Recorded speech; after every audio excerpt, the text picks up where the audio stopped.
Hello everyone, I'm Lonnie, I'm Mark. and this is kind of a mashup comic slash movie Malarkey. And we are Untitled Nerd Network, brought to you on location at Infinity Flux in Dixon, Tennessee. And today's topic is Thor Ragnarok. trailer reaction. Yeah, Thor Ragnarok. And this is actually the second trailer. This is the second trailer. I guess we'll cover stuff in both trailers. But the biggest, my friend from work. the biggest thing I want to talk, two things I want to talk about. Number one, the Thor Hulk dynamic, or three things. Number two, where this is going to take Infinity War, like where this is going to take the Gem storyline. And number three, that little mini Easter egg of Beta Ray Bill. That, what did I say? What, about a month ago? Yep. Yeah. So it's not much of an Easter egg, and actually, truth be told, the sad part is I didn't catch it. Like, I read an article that pointed it out to me, and I had to go back and rewatch it. But apparently, there is a statue. And actually, truth be told, I'm not that much excited. I'm also excited about the Man-Thing reference in there as well. Yeah. So there's apparently in the trailer, there's this building in the background. It looks like a building to me, and the architecture of it has a head it's that supposed looks to be like the champions of the gladiatorial arena. I get, yeah. That's so what they're saying. It's got the head of Beta Ray Bill, or a head that looks like Beta Ray Bill, a head that looks like Man-Thing, and then another head that it's mentioned like two-faced. Yeah, like I can't remember the name of it, I but can't remember the guy. Man-Thing, I'm excited about, and of course Beta Ray Bill. Everybody who watches us. They also said that another head on there that actually looked like Thor. That would be interesting. Yeah. But so that Easter egg really got me excited to see this, because I like it looked like him. Like, I would be happy, because there's all this talk and all this rumor about that once Infinity War is over, there's going to be a big shakeup, and they're going to be doing like recastings and stuff like that. Yeah. I would be very, very happy if they killed Thor and replaced him with Beta Ray Bill. I would be extremely happy. Nothing against Chris Hemsworth. Chris Hemsworth has done an amazing job as Thor, but give me my Beta Ray Bill. Cast as Beta Ray Bill. So it'd of course be CGI or motion capture. And we're looking at kind of like a Andy Serkis type thing. Where Yeah. Well, and you can't do Andy Serkis because he's playing Claw.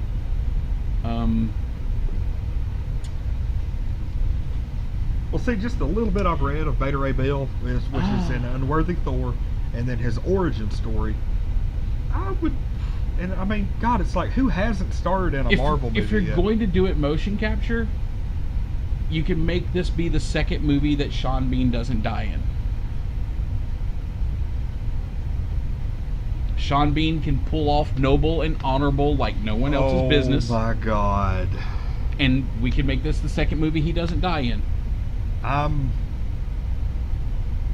would actually like to see. Just picture his voice coming out of Beta Ray Bill's face. That's like, we're like doing like a whole other video of which Game of Thrones character do you want to see play Beta Ray Bill? Because I could actually see the guy that plays Jaime Lannister as Beta Ray Bill. Ooh, yeah, but he's already played Horus. He played Horus in Gods of Egypt, the movie that came out last year. It's not Marvel. No, it's not Marvel. cares? But he's already played the Egyptian god of the god of the sky, and you can't get Gerard Butler to do it because he played Seth. They're like, all right, we have the casting announcement. Beta Ray Bill playing Beta Ray Bill in Thor Ragnarok is going to be Jason Mewes. Oh God, no. But no, Sean Bean. I think I can picture Sean Bean. Like, if you do it motion capture. Is very weird. For a second, I thought you were going to go. I didn't realize this today. Like, I read this article today that's like where you've seen Game of Thrones characters before. Yeah. And I did not realize this. So the Hound. Do you know where we've seen the Hound before? Yeah, I saw a picture. It was a movie I've never seen, but You've never seen Hot Fuzz? No. Okay, so if you. But I know who you're talking about. Yeah, he plays this mentally handicapped guy in Hot Fuzz. The only thing he can say is "yarp." If I'm not mistaken. But he plays that guy, and I was like, oh my God, that's crazy, because I didn't even recognize him with all the makeup they put on him in Game of Thrones. And then of course you've seen Marjorie she was in Hunger Games. there's been a couple other people that read a couple other things, and of course the new Grand Maester was Professor Slughorn. Yeah, I had it saved. I must have posted. Yeah, but I mean but yes. So the Beta Ray Billhead, extremely excited. I just want to see him. I mean, even if he doesn't have Stormbreaker, I just want to see him. Have you noticed that a lot of these movies now, they're like, Civil War was more like Avengers 2.5. These movies are becoming less Captain America, less Thor, less Iron Man, and less Avengers light. Like, they're becoming Avengers movies and not single character movies. I have to agree with you, because I mean, even Winter Soldier, you had Captain America, Black Widow, yep.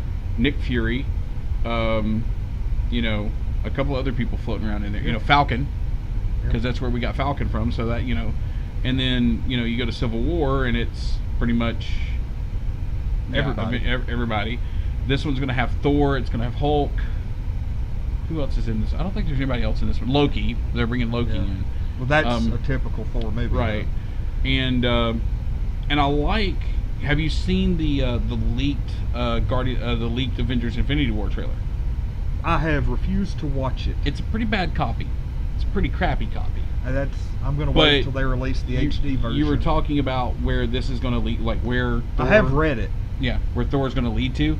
I think it's going to lead immediately into Infinity War, because at the beginning of the trailer, they pretty much run like he splatters I know the on their Guardians windshield, are like flying through space, and they Thor hit him. splatters on their windshield. So, and just watching Rocket going, get it off. It was a good trailer. The Captain Marvel trailer wasn't that good either. I mean, they're bad copies. I want to see good copies of these trailers. I actually refuse to share bootleg trailers on the page. And I think that's a good policy. Yeah, because if I'm going to share something, it's going to be good quality. I don't want because to be honest, they didn't mean for us to see those. Right. It was meant to be seen in the dark specifically for the people that were there. And a lot of times people unlike us who have money. Yeah, I mean, a lot of stuff like that is kind of lower quality. They haven't quite put the finishing touches. It's just a little treat for those who came to the con. Yeah. And this is kind of like off by itself. But I've seen a lot of things lately, like on eBay or a Facebook for sale listing. For sale, here is this comic book or some piece of memorabilia or a button or a t-shirt. This is a Comic-Con exclusive. But yet they are so available widely outside of the con that it kind of loses its exclusivity.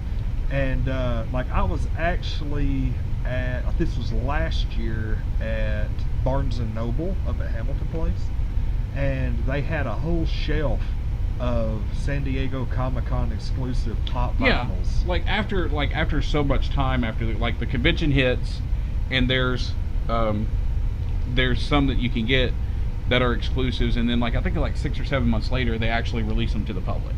Yeah, but that's and what's the point of it being exclusive at that point? Yeah, I don't get it. I'm excited about the trailer. I'm excited for this whole Thor Hulk dynamic. I'm interested in the fact that Hulk seems a little bit more vocal. Because all through Civil War he wasn't that vocal. He was doing the Hulk no like Thor, that kind of thing. Yeah, I mean, but that's more vocal than we've gotten out of him in the past couple of movies. The past couple of movies, it's been smash. Yeah, I mean, they did kind of make him, two-dimensional. Well, I mean, and again, it goes back to the writer, depending on which Hulk you get. I mean... Well, they've kind of been trying to ignore him. True. Because he was in Avengers. And he was in Age of Ultron, and that was the last we saw him. But that's... Yeah. So, I want to know how he got to space. Because the last time we saw him he was in a Quinjet, and then he's in this gladiatorial arena. Maybe they'll... I almost bet that's how the movie will start. That would be a good thing to see, like a set, back in the past, because somebody has pointed out something. They have kind of sort of screwed their timeline with Spider-Man: Homecoming. Yeah, because what was it, Doctor Strange takes place way before Civil War, or it's like all of your current movies are one's here, one's over here, and then oh crap, this one's way back here. Well, it's supposed to be Thor, Hulk, and Iron Man 3 all are supposed to take place at the same time. Because at the end... No, sorry, not Iron Man 3, Iron Man 2. Because at the end of Iron Man 2, when they're doing the whole consultant thing, there's footage in the background on those screens of what's going on in Arizona and what's going on at Culver University. So up until... And they've kept a pretty cohesive timeline up until here recently, because they're saying that the first Avengers movie happened whenever it happened, and then 8 years later is when Homecoming happens. But if Avengers... They're trying to say that Avengers happened in 2012. Oh, yeah, that's because which makes of the Homecoming Spider-Man. take place in 2020, That which makes it weird. The kid that was in Avengers...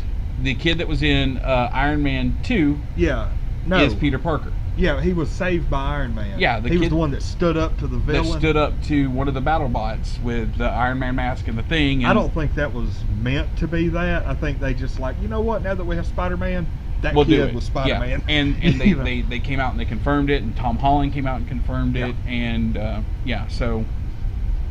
Which I like that. About? I like that. We're talking about Thor. Thor, okay. Let's come. Well, actually, I guess we've gone off into all the Marvel movies at this point. Yeah. But I'm excited for this one. This one is, I think it's looking pretty good. I have questions. I'm trying to figure out how Hela's going to break Mjolnir. Oh, obviously. I want to know, I want to know how Hulk got into space. I want to know if I'm going to get to see Beta Ray Bill. Here's the thing. Now that you've seen that, before, on a scale of 1 to 10, what did you think the odds were that Beta Ray Bill was going to pop up in the movie? Before. It's been a solid 5 all the way up till now. Now it's a solid 9. Really? So you got think his we'll head at least there. get a post credits just pop up? Oh, something. I want something. I wouldn't mind if he's somebody who beats Thor down in the arena. That would make me happy too. Because we know from the comics that he can beat Thor's butt. Why not show it in the movie? What if Thor just came up and just beat the unholy hell out of it? I'd be upset. I'd be upset. I'd have to. That'd be horrible. I'd have to file file a complaint. actually be disappointed in that. I'd have to file a complaint. But it looks good. I like. Apparently there's something about 80s nostalgia that's coming back. Have you noticed that? Because all the wording and everything for the trailer is in that 80s digital kind of thing, and then of course you got Stranger Things, and then you've got the This is for Thor, you're saying? Yeah, look at the wording for the credits and everything. Maybe it's kind of like that it almost reminds me of Flash Gordon. Maybe they're trying to merge this in with Guardians somehow, trying to slowly kind of give you a little taste of that Guardians of the Galaxy atmosphere, because they're going to end up I can see you never that. know, they may end up meeting at the end of the movie. That'd be kind of cool. Just have the Guardians pop up, That would be cool. Here's the thing, when the Guardians do run into Thor, are they at Earth, or are they in the middle of space? From the look of the trailer that I saw, they're in space. He just plasters on their windshield. I'm talking in the middle of space, or are they they're in Earth space, orbit? and they plaster on the windshield, and then they do something about going to Earth. So, I don't know. It'll be interesting to see, because I want to know, let's see here, we've gotten all but one stone now, right? We've got time, we've got space, we've got power, we've got soul. So the time gem is in the Eye of Almagado. Okay. The space gem was the Tesseract. The power gem was the Ether. The soul gem was in the Scepter. We're missing no, sorry, the mind gem was in the Scepter. We're missing the soul gem, and we're missing space, time, power, mind. Okay. Here we go. Surely this will be a space, time, power, mind, soul. What am I missing?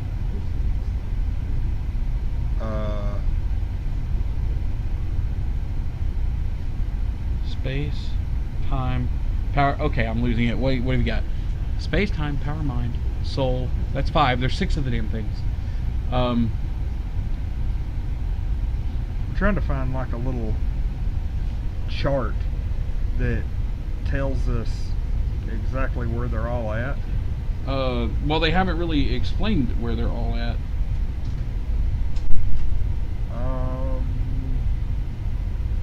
But I mean, I'm interested in where they all are. Where's that? Boo. I'm like, what the heck, y'all? Help me out here, because I hate like looking for stuff while we're doing a show. Okay, yeah, I know. I've got it right here. The Marvel's Infinity Stones, where they are after Doctor Strange. Okay. Okay, so as soon as this loads up, we've got 3 stones. We've got 4 stones accounted for. We've got the space. Space is the Tesseract. Yeah. The ether is power.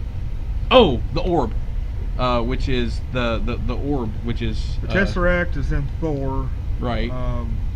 So we're only missing the Soul Gem. The Soul Gem is the only one we don't have yet. They put the Mind Gem in Vision, right? Right. The Mind Gem is in Vision. The Aether and the Tesseract are in the Reality Stone. Reality. That's the one we're missing. Thank you. No, it was introduced in Thor: The Dark World. Yeah, that was the Aether. That was Reality. The Power Stone was the orb from Guardians of the Galaxy. Power Stone is in Guardians. Right. The Tesseract was the space. Mind Stone is in Vision. Mind is in Vision.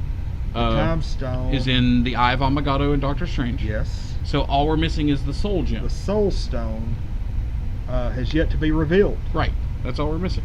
They don't know what it can do. Where's the Time Gem? The Time Gem is in the Eye of Agamotto.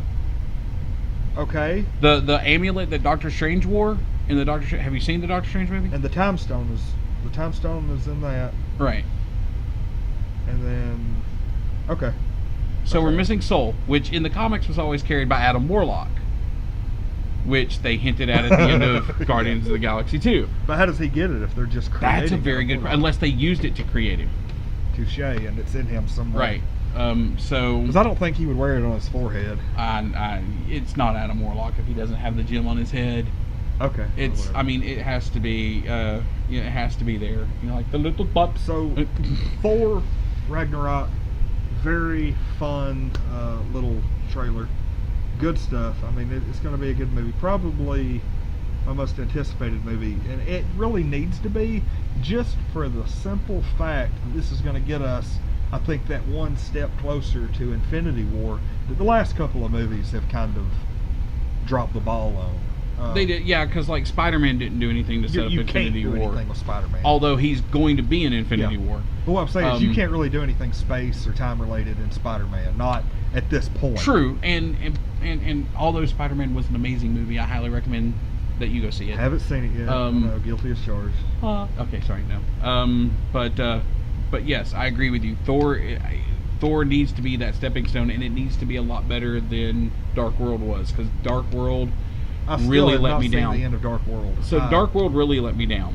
I watched the first half, fell asleep, woke up at the very tail end where they showed who Odin really was. Oh yeah. And see, I'm looking to see how they resolve that, because like in the trailer, they come in and he's in chains again. So I'm kind of trying to figure out how they resolve that. Well, where is Odin? That's a good question too. So all of this and more at Thor Ragnarok. Yeah, I guess we're going to go ahead and wrap on this one. That was kind of, if you've noticed a trend in the comic book malarkey, even movie malarkey, is we will start out talking about Thor Ragnarok. Next thing you know, for some reason, we're discussing the finer points of Stranger Things. But there's too many finer points of Stranger Things to discuss. But speaking of Stranger Things, look out for that video in the next few days. We will be talking about the recently released Stranger Things and kind of give our thoughts on what's to come in season 2. But anyway, I'm Lonnie. I'm Mark. And we are Untitled Nerd Network, here on location at Infinity Flux in Hickson, Tennessee. Also remember, we will be at Wizard World Nashville September 8th, 9th, and 10th, as well as a couple other little things that we can't announce yet. But anyway, thanks for coming by, and check us out next time on Comic Book Malarkey.